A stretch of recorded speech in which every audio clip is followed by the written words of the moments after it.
rajin. Dan kenapa Mas Lukas lagi rajin? Karena kebetulan kan kita lagi bahas Piala AFF nih. Ya. Terus jarak pertandingannya juga 3 hari. Mepet-mepet ya. Gitu. Dan kita tuh pengen tahu nih dari hasil imbang semalam, apa dampaknya bagi Indonesia? Apakah kemudian sebuah keuntungan bagi Indonesia? Atau mungkin apa yang perlu diperbaiki oleh Indonesia? Nah, kita akan langsung ngobrol sama the one and only Mas Lukas. Halo ini Selamat pagi. Kok lemes? Gimana kabarnya Enggak pagi sih, Mas. ini? Ya untung kan ada obatnya kemarin. Piala Dunia menang yang konsol. Jadi gak lemes-lemes banget ya Mas ya? Tapi moodnya gimana pagi ini Mas melihat pertandingan tadi malam? Kesel aja sih sama timnasnya. Jadi kesel sama timnasnya justru? Iya. Ada kesel-keselnya ya. Iya, ada kesel-keselnya. Jujur mungkin dipahami ya kenapa Mas Lukas aja sebel gitu. Soalnya kita juga semua pada di luar prediksi BMKG banget kan yang satu ini gitu. Semua orang memprediksi kita pasti menang karena kita kemarin berhasil nahan Myanmar, notabene on paper di atas Laos. Jadi nggak nyangka Laos ini bisa nyetak 3 poin gitu. Laos 1 poin. Apa? Laos 1 poin. Maksudnya 3 gol. 3 gol ya. Gitu Karena ya. kalau dibayangkan ya, banyak netizen juga yang komentar nih, padahal mereka nyampe ke Indonesia, kagak menggunakan waktunya untuk latihan. Udah gitu masih ada yang live di TikTok juga. Seolah-olah tuh kayak nganggep ini bercandaan doang. Tapi ternyata malah bisa mengimbangi Indonesia yang kita semuanya tuh kayaknya udah quote unquote sedikit jumawa gitu ya. Merasa kita kayaknya di awal pertandingan gitu kan kita slow banget ya, kayak slow start gitu. Jadi yang patut kita waspadai, menjadi bahan evaluasi adalah lini belakang kita kemarin rapuh banget. Seperti yang udah kita bahas kemarin juga kan, kita udah ngingetin lini belakang jangan sampai goyang, jangan sampai banyak kesalahan. Nah, kemarin banyak banget kesalahannya. Nah ini sudah sesuai prediksi Mas Lukas ya sepertinya ya. Iya, yang kemarin itu ada satu pemain yang memang sampai banyak di TikTok juga dan di media sosial lainnya dimarahin sama STY kan, Kakang Rudianto. Dia ngasih umpan tanggung, jadi bolanya yang diumpan itu malah membuat situasi 50-50 antara pemain Laos dengan pemain Indonesia. Bahkan Arhan juga sampai marah dan dia akhirnya diganti di babak kedua. Begitu. Itu tuh kenapa tuh Mas? Apakah memang mungkin secara mental dia juga dapat pressure yang cukup berat begitu ya? Dan ini ya mungkin apa ya, ibarat tuh masih baru buat dia sehingga dia melakukan hal-hal tersebut atau kesalahan-kesalahan tersebut atau seperti apa? Ya seharusnya meskipun ini pertandingan debutnya dengan pengalaman dia pernah berlatih di Inggris bersama Garuda Select ya itu harusnya bisa diatasi dan dia juga sudah sering bermain sama Persib kan di Liga 1 musim ini. Dan itu memang kelihatan banget dia canggung gitu mainnya. Nutup juga telat, umpan juga nggak bagus dan mau umpan panjang juga nggak sampai. Itu yang patut menjadi catatan, apalagi besok kita melawan Vietnam. Kalau masih main seperti ini ya kita akan dibantai sih, bukan menakut-nakuti, tapi ya memang faktanya akan seperti itu. Kalau misalnya masih bermain canggung, banyak salah, lini tengah masih didominasi lawan, ya udah kita tinggal melihat besok kita kalah berapa 0. Sama lagi ya. Tapi itu sih Mas yang banyak dikhawatirkan orang ya. Mungkin despite kita nggak ngebahas apa kayak mereka kurang istirahat lah, jarak waktunya singkat. Kemudian juga pemainnya mungkin chemistry-nya lagi-lagi masih belum dapat gitu. Cuma yang jadi highlight alias gongnya juga kan ada kartu merah keluar ya Mas ya. Dan Marcelo tidak akan bisa bermain lagi. Ya lawan Vietnam. Jadi itu tuh banyak banget komentator-komentator bola yang udahlah nggak akan mungkin nih melawan Vietnam karena Marcelino udah cabut gitu. Marcelino absen, tapi mungkin di pertandingan lawan Filipina akan bermain ya karena cuma 1 pertandingan aja. Nah, itu menjadi tantangan juga buat Sintayong gimana cara untuk meramu taktik dengan tim yang ada. Di squad ini yang mainnya setipe dengan Marcelino tuh hampir nggak ada ya. Nggak ada pemain yang seperti itu. Mungkin kemarin yang cukup bagus ya Rehan Hanan, tapi malah di babak kedua diganti Victor Detan. Seperti yang kita bahas kemarin, Arkan Fikri itu canggung kalau dia bermain sebagai pemain nomor 6. Dia bukan pemain nomor 6 karena sering kalah duel, tinggi badan juga dia kalah. Jadi duel udara pun dia pasti kalah. Duel udara? Iya, duel udara pasti kalah. Sundul-sundulan dia kalah ya. Enggak, kirain duel udara tuh duel buat dapetin oksigen. Karena kalau misalnya di bawah tuh lebih susah dapet oksigen, misalnya di atas gitu biasa. Terus Mas, kalau aku sih mikirnya ini, aku sekalian nanya juga ya. Udah di tengah pertandingan AFF gini, kalau tiba-tiba nyebut pemain lagi dari luar itu masih bisa gak? Di situs AFF itu masih ada ada nama Ivar Yender dan Justin Hubner. Nah, bisa tiba-tiba keluarin gak mereka? Dimainkan maksudnya? Bisa aja kalau misalnya mereka sudah datang. Cuma ya memang sampai sejauh ini izin dari klub itu masih belum turun, belum dilepas lah sama klubnya karena klubnya juga sedang bermain kan. Kemungkinan besar baru bisa bermain kalau sudah di semifinal, karena liga-liga Eropa juga udah libur. Jadi itu sebetulnya masih jauh ya Mas. Ini kan kita ngomongin pertandingan Vietnam dulu yang di depan mata betul, ya. Jadi kayaknya akan dengan skuad yang ada aja ya Mas. Iya harus bisa dimaksimalkan. Dan kemarin itu kayak melihat eksperimen yang kebablasan dari Sintayong, karena Arhan yang biasa bermain di gelandang kiri atau fullback kiri itu dipasang di kanan. Beberapa posisi Arhan itu harus memindah bola ke kaki kirinya untuk melepas umpan crossing. Jadi kelihatan ya, kagok dan itu momentumnya jadi hilang ketika harusnya bola itu sudah bisa di crossing untuk menimbulkan scrimmage di situasi berbahaya di depan gawang Laos, ya akhirnya sudah ditutup semua. Artinya sepersekian detik sangatlah berpengaruh ya Mas. Nah, sepersekian hari yang kita butuhkan untuk nanti bertemu dengan Vietnam ini juga kan sangat sempit sekali waktunya. Kalau misalnya mereka dituntut untuk terus latihan, juga kemungkinan mereka akan habis tenaganya untuk nanti melawan Vietnam. Lalu solusi apa yang kemungkinan bisa dilakukan saat ini untuk para pemain dan juga STY ya Mas dari hemat Mas? Sintayong ya jangan coba-coba lagi memainkan pemain tidak di posisi aslinya. Jadi ya gimana pun mereka kan posisi terkuatnya di situ. Dan kalau misalnya mau coba lagi ya jangan di turnamen resmi, karena ini gimana pun juga tercatat dalam sejarah kan. Sebagai kiprah di Piala AFF tahun ini. Begitu. Nah, untuk lawan Vietnam sebaiknya ya tim terbaik lah harusnya diturunkan. Yang mungkin yang bisa diotak-atik di barisan gelandang. Karena Marcelino nggak akan main, ya akan Fikri nih yang kemarin menjadi sorotan karena kalah terus kan. Nah di posisi DMF ini siapa yang bisa menggantikan di antara semua pemain itu? Sebenarnya masih ada satu sosok pemain yang sudah reguler main di Liga 1, namanya Rivaldo Pakpahan. Gak dimainin tuh Mas? Nah 2 pertandingan dia bahkan tidak dicoba sama sekali, padahal tujuan turnamen ini kan kemarin untuk uji coba ya menjelang SEA Games. Ya kenapa nggak dicoba aja pemain yang sudah nature-nya di situ? Atau siapa tahu dia dipersiapkan untuk ace-nya aja nanti buat lawan Vietnam. Mungkin nggak tuh? Di pertandingan kemarin itu kita malah, saya pribadi ya, melihat kalau Sintayong itu hanya memilih pemain yang sudah dikenal. Jadi seperti yang biasa dia mainkan ya kayak Arkan Fikri ya main terus, Marcelino Ferdinand juga main terus, Rafael Struijk main terus, Loki Caraka main kenal terus, sama dia gitu ya. Yang sudah pernah dia pegang. Nah Rivaldo Pakpahan ini kan pemain baru, satu pemain yang baru yang selalu dimainkan ya Victor Ritan, meskipun juga sebagai pemain pengganti. Untuk lini belakang Mas, seperti yang tadi disampaikan, lini belakang kita tuh lemah banget gitu ya. Iya. Satu orang udah pasti gak akan dimainin karena memang permainannya agak kurang gitu ya. Iya kemungkinan besar. Dan sebaiknya formasi 3 back di pertandingan pertama itu dipertahankan aja kan. Seperti solidnya juga udah terbukti. Donitri main bagus di defender tengah, di sisi kiri, Kadek Ariel di tengah, dan Mohamed Ferrari di sisi kanan, DCR. Nah itu ya udah kasih aja waktu biar chemistry-nya makin bagus, dan mereka terbukti kok bisa clean sheet lawan Myanmar yang mungkin lebih kuat dari Laos kan. Ini Mas, kalau dirimu ngeliatnya kan kita seperti yang kita tahu dan kita juga lihat bersama-sama gitu ya, bahwa permainannya itu lemah sekali saat ini gitu. Ada gak sih kemungkinan bahwa ini karena STY juga fokusnya pada saat kemarin-kemarin itu lebih kepada fokus untuk babak kualifikasi Piala Dunianya. Jadi tidak sama sekali melihat untuk AFF ini gitu ya. Atau seperti apa sampai terjadi ketidakkompakan seperti yang kita sama-sama lihat?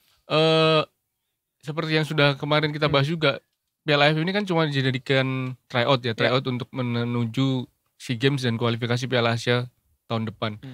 Tapi ya jangan lupa juga ini ajang resmi loh. Ajang resmi dan kita juga harus sungguh-sungguh juga di sini. Dan kita pernah on fire juga loh di AFF ini gitu ya. 6 kali runner up, kita bahkan belum pernah juara. Kenapa nggak kita mencetak sejarah untuk juara daripada untuk mencetak sejarah yang jelek gitu. Amin. Mas, tapi kalau misalnya ngomongin kemarin sempat dianggap lengah lah ya dengan kita lumayan meremehkan lawan kita gitu. Tapi kalau misalnya dilihat dari sepak terjangnya Laos nih Mas, apakah memang karena Laos ini udah semakin jago atau timnas kita yang memang sepertinya belum siap ngelawan Laos? Karena kan katanya ada match sama Thailand juga nih. Meskipun cuma friendly match, tapi ternyata Laos tuh bisa menahan Thailand bulan juga. November ya. Ya itu artinya kan sepak bola di Asia Tenggara juga makin baik di tim-tim lainnya. Oleh karena itu ya Indonesia juga nggak boleh sombong nih udah lolos ke babak ketiga Piala Dunia. Ya meskipun ya pemainnya berbeda. Jadi ya ini pertandingan resmi, kita harus sungguh-sungguh mainnya. Jangan kayak kemarin, kayak terlalu santai deh kemarin di menit-menit awal dan akhirnya kebobolan di menit ke-12. 12 atau ke-9 gitu. Iya, soalnya ada yang bilang Mas kalau yang ini baru timnas beneran, kalau yang kemarin seleksi Pildun itu timnas Belanda B katanya.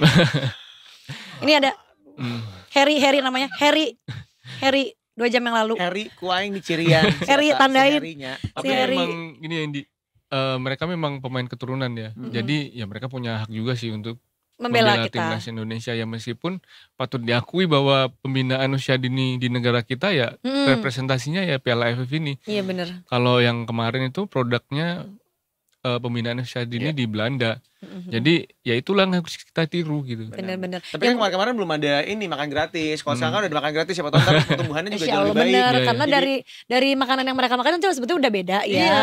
Gitu. Maksudnya bagi yang mampu seperti anaknya Irfan Bahdim disekolahin ke Belanda, tapi kan masa harus semua orang tuanya nyekolahin anaknya sepak bola ke Belanda, kan enggak juga ya. Minimal dengan 10.000 untuk makan gratis itu kan siapa tahu nanti ada proteinnya lebih banyak lagi. Jadi tumbuhnya juga ke atas, kayak aku ke samping. Nah, bilang gua pendek gitu. Terus tapi memang gini Aryo Indi, pembinaan usia dini itu kan metiknya bisa 10 tahun lagi. Dan memang kalau mau cepet itu naturalisasi sih, maksudnya dengan memanggil pemain keturunan yang sudah bermain di liga profesional di Eropa. Tapi ya jangan lupa dengan anggaran yang kemarin sudah ditetapkan 690 miliar, ya ini digarap dong. Ayo ini pembinaan usia dininya jangan sampai dilupakan.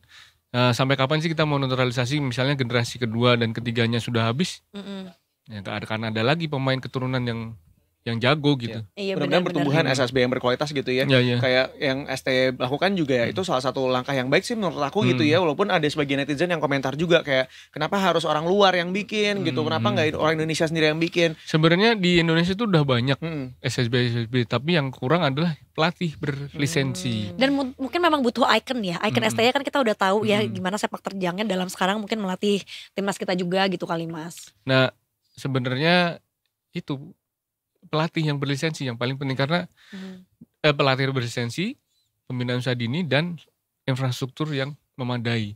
Karena kita percuma ngasih latihan teknik yang bagus, tapi kalau kita di lapangan yang tidak rata misalnya, nanti nggak akan maksimal juga latihannya. Berarti butuh lapangan di mana lagi Mas, selain di lapangan ABC GBK misalnya? Ya di setiap kabupaten atau setiap kelurahan gitu minimal ada satu lah, biar yang bisa. rumputnya standar FIFA kan? Ya atau Nggak usah. Jauh. Siapa tahu di kabupaten standar FIFA kan? Ya bisa. Kita aminin Mas. Dan itu memang harus. Tapi nggak 5 tahun, ya 5 tahun kemudian lah. Ya Bismillah aja sih. Misalnya di setiap sekolah, dibikin satu lapangan yang standarnya bagus. Dengan begitu kan bisa lewat ekstrakurikuler yang bisa dimasuki oleh SSB yang bagus juga dengan pelatih yang bagus. Nah itu biasanya sekolah internasional memang ya. Enggak, Torun Bakti juga punya. Iya. Dia punya lapangan gede, ada lapangan bolanya. Naik bis dulu kan? Iya, suci kita bagus tuh. Sama Mas, oke, ini kalau misalnya ada atau Mas punya nama-nama yang bisa dikomporin untuk kemudian menjadi seorang pelatih begitu ya, atau mengejar pelatih yang berlisensi, kira-kira ada nggak sih Mas nama-nama yang kepikiran? Ya di mantan pemain timnas, Firman Utina juga udah mempunyai akademi dan dia juga mempunyai lisensi yang memadai juga. Sebagai gambaran kenapa pelatih kita kurang di Liga 1 itu, pelatih lokal hanya sedikit. Semuanya pelatih asing. Karena terkait dengan lisensi. Karena untuk mendapatkan lisensi itu juga tidak murah. Karena ada kursusnya. Apa itu butuh juga perhatian dari pemerintah untuk mereka dimodalin nih Mas untuk dapat lisensinya? Sebenarnya ada beberapa cara sih, Indi. Misalnya ketika kita mempunyai guru olahraga di setiap SD atau SMP, itu bisa aja dikasih pelatihan dari PSSI, kursus pelatihan lisensi C misalnya. Karena lisensi C itu biasanya untuk SSB. Kalau A itu biasanya untuk Liga 1, Pro itu untuk Liga 1. A itu bisa menjadi asisten pelatih misalnya di Liga 1. Ya sesuai kebutuhan aja untuk di level anak SD misalnya. Ya kita bisa memberikan lisensi kursus lisensi C agar bisa melatih dengan benar ke guru sekolahnya ke guru ya. sekolah misalnya. Dan itu terjadi di Jepang sebenarnya. Seperti itu. Atau pihak-pihak swasta, karena kemarin ini sorry banget ya, ini mungkin aku bisa nyangkutin sedikit karena kemarin baru aja, ini mudah-mudahan juga produknya masuk ya. Ada Biskuat tuh bikin satu pelatihan sepak bola gitu ya. Bahkan ngebawa Michael Neri ke Indonesia buat ngelatih nggak cuma buat anak-anak SD, tetapi juga untuk guru-gurunya. Jadi guru-guru olahraganya juga dilatih di situ. Ya, memang harus begitu karena itu kan berkelanjutan ya, nggak cuman satu kali sesi. Dan itu harus gitu ya. Berkesinambungan terus dan harus didukung oleh pemerintah karena kita punya target yang tinggi loh untuk 2045 kita lolos Piala Dunia misalnya. Nah itu nggak bisa dicapai dengan hanya mengandalkan poin aktualisasi misalnya. Iya benar-benar. Tapi memang kayaknya brand itu tuh spesialis talent scouting ya. Iya. Semenjak yang audisi gitu kan. Karena dia ke bola ya. Aku senang loh. Itu udah lama sih Indi. Iya makanya. Itu udah lama. Dulu kan ada yang Bambang Pamungkas dulu kan juga. Iya. Nah itu Mas, tapi buat aku karena kebetulan aku ada di situ, jadi aku ngelihat betul mereka tuh ngelatihnya benar-benar seserius itu loh. Iya, maksudnya MU juga gitu ya, pelatihannya sama kayak pelatihan si Manchester United School itu gitu. Tapi pas dilihat mereka benar-benar udah seprofesional itu, begitu masuk lapangan dibagi anak-anak umur tertentu, kemudian dilatih dan udah ada si penerjemahnya juga. Jadi begitu mereka dikasih tahu apa tuh langsung wow gitu. Dan itu tuh menurut aku kayak gila. Terus dibagi ke dalam 3 hari kan. Ada yang untuk anak-anaknya, ada yang untuk guru sepak bolanya juga, guru sekolah dasarnya juga, guru olahraganya. Jadi buat aku kayaknya butuh deh kalau misalnya emang saat ini pemerintah juga berupaya gitu ya, kita dari swasta misalnya itu juga mulai untuk ke arah sana. Jadi dan kita sama-sama bikin pendidikan untuk menjadi pemain sepak bola kan gak semata-mata teknik bermain terus kan, karena ya makanan penting juga, waktu istirahat gitu. Dan kalau pemain bola pinter pasti IQ-nya kan juga benar, main Nah, taktiknya jadi, juga beda ya, pastinya. Pemahaman taktiknya akan cepat diserap gitu kan. Jadi main bola itu kompleks, bukan cuma fisik aja. Oke. Nah Mas, ngomongin soal fisiknya juga yang diseratin dari pemain timnas kita sekarang lawan nanti Vietnam cuma bentar lagi doang juga gitu ya. Kira-kira Mas Lukas ngelihatnya akan seperti apa nih Mas? Akankah seperti pertandingan melawan Laos 2.0 gitu, pertandingan melanda Vietnam nanti, atau gimana nih Mas prediksinya? Dengan kapasitas pemain kita sekarang ini, kemungkinan kita akan realistis sih, mungkin akan berusaha untuk mencuri 1 poin dari kandang Vietnam. Itu pun dengan hasil itu kita harus mati-matian melawan Filipina di pertandingan terakhir untuk mengunci 1 tempat di babak semifinal. Kita memang masih di posisi teratas dengan 4 poin, tapi Vietnam kan belum main. Baru main sekali. Lawan Laos menang 4-1. Dan golnya Vietnam itu 4. Laos bisa mencetak gol ke gawang Vietnam hanya dengan tendangan penalti. Dan itu menjadi bukti bahwa sebenarnya ya Vietnam ini full power loh. Full power, dan memang mereka serius banget di turnamen ini. Gitu. Untuk klasemen ini kira-kira Indonesia sudah di peringkat berapa nih Mas untuk bisa melaju ke babak selanjutnya? Harus posisi 2 besar kalau mau. Ya? Dan satu-satunya cara ya mendapat poin di 3 laga sisa. Berarti harus peringkat 2 besar udah pasti harus Thailand dan kita ya. Karena kemungkinan Vietnam. Oh enggak. Maksudnya pasti di paling teratas Thailand gak sih? Kita segrupnya sama enggak Vietnam. Iya. Thailand di grup A. Berarti sekarang yang terkuat memang Vietnam. Berarti Vietnam dan kita lah ya Mas. Dan kalau misalnya kita finish runner up, kemungkinan besar di semifinal akan bertemu dengan Thailand. Dan itu akan sangat berat juga. Oke. Pertandingan setelah Vietnam ini kita akan bertanding lagi masih di bulan yang sama kah? Di bulan Desember ini? Lawan Vietnam kita tanggal 15. Lawan Filipina kita tanggal 21 di Stadion Manahan lagi. Oke. Untuk yang Vietnam berarti away ya, pertandingannya kita di Vietnam. Iya, di Vietri Stadium di Puto, bukan di Hanoi. Yang di Hanoi masih kesana lagi itu kan ya Mas ya. Dan kemarin kita juga sedikit diuntungkan dengan hasil imbang antara Filipina melawan Myanmar. Dan mereka imbang 1-1, jadi memang untuk perebutan tingkat tempat kedua itu akan sangat ketat. Oke, kita memang benar harus menang ya. Mudah-mudahan, atau enggak minimal imbang sama Vietnam. Apakah ada kemungkinan untuk kita bertahan di dengan catatan kita harus menang lawan Filipina. Oke. Catatan Mas Lukas juga buat pertandingan nanti berikutnya dengan gak adanya Marcelino nih Mas, seperti apa sih buat STY? Karena kan kayaknya gak ada yang bisa menggantikan Marcelino tadi. Perkuat lini belakang udah pasti masuk Mas. Iya karena lemah banget. Ya jangan coba-coba lagi deh buat Sintayong misalnya. Will see ya. Iya. Kayaknya dia pasti akan tercoba-coba deh Mas. Kalau mau nyoba pemain, mungkin beberapa pemain kan memang punya kemampuan bisa bermain di beberapa posisi, tapi di tim ini tuh saya tidak melihat yang versatile gitu loh. Pemain-pemainnya. Ada potensi di situ ya. Ya kalau misalnya dia bermain di satu posisi ya satu posisi itu aja. Mungkin yang harus dicoba adalah gimana caranya menemukan pemain nomor 6 itu. Ya Rivaldo Pakpahan ini yang secara nature ya memang pemain nomor 6, kenapa nggak dicoba gitu. Terus jadi komposisi pemainnya ini deh jangan hanya yang dikenal aja yang dimainkan. Jadi jangan ada favorit di tim ini gitu.